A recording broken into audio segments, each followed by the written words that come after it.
আপনজনের মৃত্যুর পর কেন পিণ্ডদান করা হয় জানেন?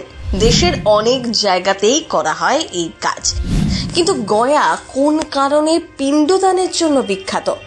সব আত্মার মুক্তি কি আদৌ সম্ভব? গয়ায় পিণ্ডদান করলে আসলে কি হয় জানা আছে? কবে থেকে শুরু হয়েছিল এই প্রথা? জানুন সত্যিটা।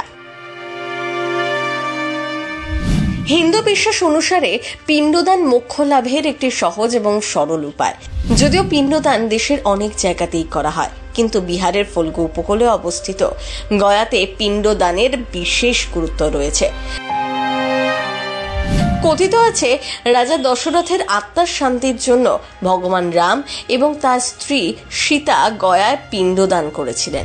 এর আগে গয়াতে বিভিন্ন নামের 360টি বেদি ছিল, সেখানে পিণ্ডদানের অনুষ্ঠান করা হতো। এর মধ্যে এখন মাত্র 48টি অবশিষ্ট। এই বেদিতে পূর্বপুরুষদের তর্পণ ও পিণ্ডদান করেন বহু মানুষ। প্রতি বছর দেশ বিদেশ থেকে লক্ষ লক্ষ মানুষ পিণ্ডদানের জন্য গয়াতে আসেন। অনেকে আবার মনে করেন যে অনেক অতৃপ্ত আত্মা মৃত্যুর পরেও এই পৃথিবী ছেড়ে যেতে পারে না। পিণ্ডদান করা হলে সেই আত্মার মোক্ষ লাভ হবে, পৃথিবীর মায়া কাটিয়ে অমৃত লোকের উদ্দেশ্যে চিরতরে যাত্রা করবে।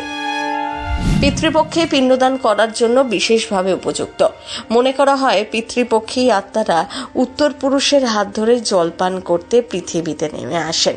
গঙ্গা নদীতেই সাধারণত পিণ্ডদান করা হয়ে থাকে, আর পিণ্ডদান করার সবচেয়ে উপযুক্ত স্থান এই গয়ায়। এছাড়াও আরো অনেক বিশ্বাস রয়েছে। পিতৃপক্ষের সময় ভারত এবং বিদেশ থেকে তীর্থযাত্রীরা পিণ্ডদান এবং তর্পণ দিতে গয়াতে আসেন। এটা বিশ্বাস করা হয় যে গয়াতে পিণ্ড নিবেদন করলে 108টি বংশ এবং 7 প্রজন্ম রক্ষা পায়। পিতৃপুরুষরা সরাসরি মোক্ষ লাভ করেন। এই পিণ্ড নিবেদন তাদের স্বর্গে স্থান দেয়। ধর্মীয় বিশ্বাস অনুসারে যারা পিতৃপক্ষে পূর্বপুরুষদের উদ্দেশ্যে গয়াতে প্রার্থনা করতে যান, সেখান থেকে ফিরে আসার সময় তাদের কিছু নিয়ম মেনে চলতে হয়। কথিত আছে, যখন একজন ব্যক্তি বাড়িতে আসেন তখন তার উচিত শ্রীহরির পুজো করা, সত্যনারায়ণ কথা পাঠ করা বা শোনা। এছাড়াও ভগবান বিষ্ণুর নামে দরিদ্র ব্রাহ্মণ এবং তাদের পরিবারকে খাদ্য দান করা উচিত। এরপরেই শ্রাদ্ধ সম্পূর্ণ হয়, এর সুফল পাওয়া যায়, পিতৃদোষ থেকেও মুক্তি মেলে, এমনটাই বলছেন বিশেষজ্ঞদের একটা বড় অংশ। প্রথম বাংলা ব্যুরো।